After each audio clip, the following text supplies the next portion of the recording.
Organometallic reagents are compounds that contain a direct bond between a metal and a carbon atom, and they are important because they let chemists form new carbon-carbon bonds and act as very strong nucleophiles in bases.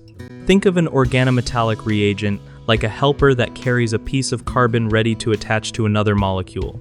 For example, organolithium and organomagnesium reagents hold a carbon that is very negative compared with the metal, so that carbon can attack positively charged or electron-poor spots on other molecules to build bigger molecules.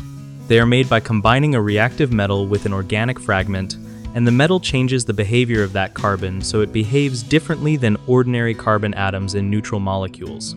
Because they are so reactive, they can add to carbonyls, replace halides, and create new carbon-carbon bonds that are central to building complex molecules in synthesis.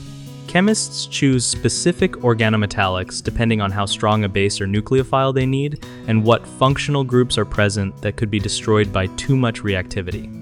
A common mistake is treating all organometallic reagents the same, when in fact some, like organolithiums, are much more reactive than organomagnesiums, so pick the one that fits the substrate and protect sensitive groups. Another mistake is forgetting that these reagents react violently with water and air, so always exclude moisture and oxygen and use dry glassware and an inert atmosphere when required. A third misconception is thinking they always give clean single products, whereas side reactions like protonation or coupling can occur, so control stoichiometry and temperature to minimize byproducts. For more videos and resources on organometallic reagents and their uses, visit www.gumballdegree.com.